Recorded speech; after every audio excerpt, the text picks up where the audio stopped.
দুই যুগেরও বেশি সময় ধরে ছিলেন দেশের বাইরে, জন্মভূমিতে ফিরেই হলেন হত্যা মামলার আসামি।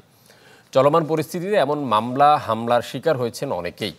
এসব মামলার ভবিষ্যৎ নিয়ে যেমন প্রশ্ন উঠেছে, তেমনি মামলা ঘিরে রমরমা বাণিজ্যের অভিযোগ উঠেছে।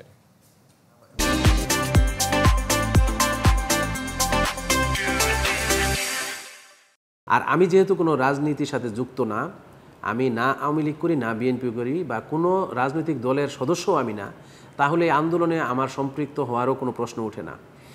আর তৃতীয়ত হচ্ছে যে যেই ব্যক্তি এই মামলাটা করছে, এই মামলার এই গাছা থানার মামলার যিনি বাদী, উনি তো আমাকে চিনেন না, উনি আমার নামও জানার কথা না, অথচ এইখানে আমার নাম, আমার পিতার নাম সহকারে এই মামলায় দেওয়া হয়েছে। প্রায় 2 যুগ ধরে ভিনদেশে থাকেন ডক্টর নুরুল ইসলাম শেখ। নরওয়ের অসলো বিশ্ববিদ্যালয় কলেজের সহকারী অধ্যাপক তিনি। সময় পেলে জন্মভূমির টানে ছুটে আসেন বাংলাদেশে, কিন্তু এবার মুখোমুখি হন তিক্ত অভিজ্ঞতার। এইটাই যদি দেশের কাছে আমাদের পাওয়ার থাকে, তাহলে দেখেন দেশকে ভালোবাসে, এই দেশে আমি ফ্যামিলি নিয়ে এসে বসে, অথচ আমার বাচ্চা কাচ্চাগুলো নরওয়ের নাগরিক। আমি চাই যে এই দেশের জন্য আমরা কিছু করি, দেশকে কিছু দেই, কিন্তু পারলাম কোথায়? বারবারই করে নিষ্কার হই।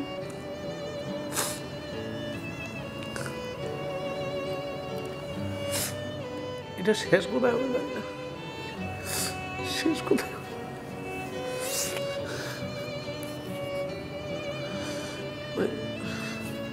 আমার মনে হয় শেষ মাসে দেশ থেকে চলে যেতে হবে, যা আছে সম্পদ বেছে টেছে হয়তো চলে যাবো ফ্যামিলি নিয়ে, আর কি করবো। ছাত্র জনতার গণ আন্দোলনে পুলিশের গুলিতে নিহতের ঘটনায় করা হত্যা মামলার আসামি এই শিক্ষক। অকারণে এমন হয়রানি মেনে নিতে পারছেন না তিনি। তার এই কষ্টের কথা বেরিয়ে আসছে অশ্রু হয়ে। দেশের জন্য যখন কিছু করতে না পারি, তখন এদেশে থাকবো কিভাবে বলেন? আমরা বিদেশে পরিশ্রম করে বাংলাদেশে টাকা আনি। আপনি আমার ব্যাংক স্টেটমেন্ট দেখেন আমি কত ডলার পাঠাই। আমি প্রতি বছর, এই যে গত বছর আমি 44 লক্ষ টাকা পাঠাইছি বাংলাদেশে বিদেশ থেকে। কিন্তু দেশ আসলে এটা তো দেশে দেয় না, এটা হচ্ছে আমাদের আইন শৃঙ্খলাহীনতা দেয়। আমাদের দেশে আইনের শাসন নাই, আইনের শাসনহীনতাই তো এই প্রবলেম হইতেছে। সরকার তো আমার মামলা দিতেছে না, সরকারি লোক ইউজ করে, সরকারি যন্ত্র, রাষ্ট্রযন্ত্র ব্যবহার করে লোকগুলো মামলা দিতেছে।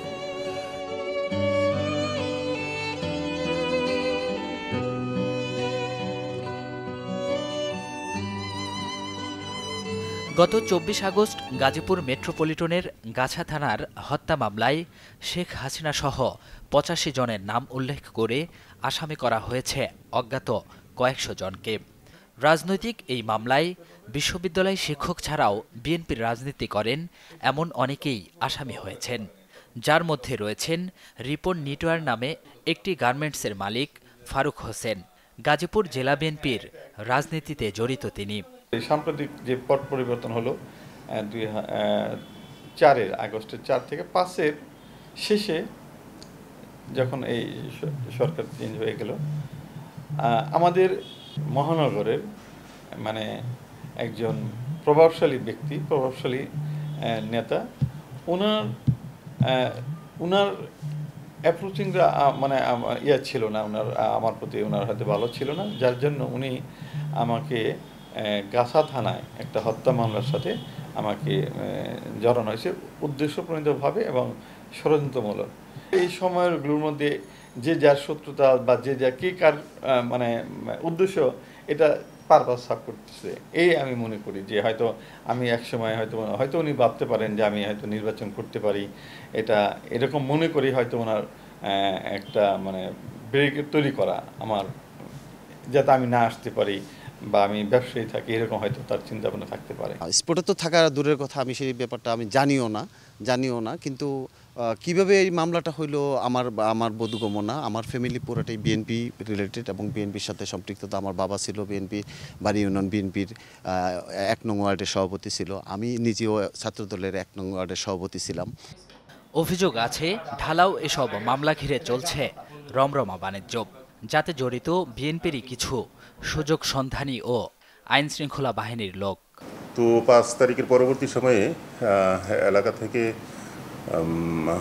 জনৈক দেলোয়ার হোসেন আমার ফ্যাক্টরিতে যায় এবং আমার অ্যাডমিন এবং এক ডিরেক্টরের সাথে এভাবে কথা বলে এবং ফোনও দেয় যে বিএনপির মহানগরের সভাপতি মোহাম্মদ শওকত হোসেন সরকারের রেফারেন্সে যে তাদেরকে জোটের ব্যবসা ওয়েস্টেজের ব্যবসা তাদেরকে করার জন্য, আর না দিলে বিভিন্ন ধরনের হুমকি দামকি দিয়ে আসে।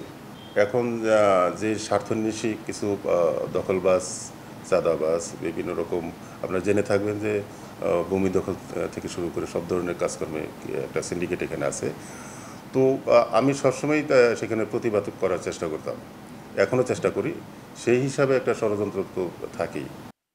বিষয়টি তদন্ত করে ব্যবস্থা নেয়ার কথা জানিয়েছেন গাজীপুর মেট্রোপলিটন পুলিশের ভারপ্রাপ্ত কমিশনার। মামলা হলে যে আয়ু থাকবে সে এটা যথাযথভাবে ইনকোয়ারি করবে, ইনকোয়ারি করে যেটা পাবে সেভাবেই সে রিপোর্ট দিবে, যেটা আইনের মধ্যে আছে সেভাবেই চলবে। সাধারণ মানুষ তো নিশ্চিন্তে থাকতে পারবে, এটা তো আপনি আশ্বাস দিচ্ছেন। এটা তো সবসময় এটা আমাদের চেষ্টা থাকে যেন আইনের সুষ্ঠু প্রয়োগটা সুন্দরভাবে হয়। হয়রানিমূলকভাবে কাউকে আসামি না করার নির্দেশও দেন এই কর্মকর্তা। সোহেল রানা, চ্যানেল 24, ঢাকা।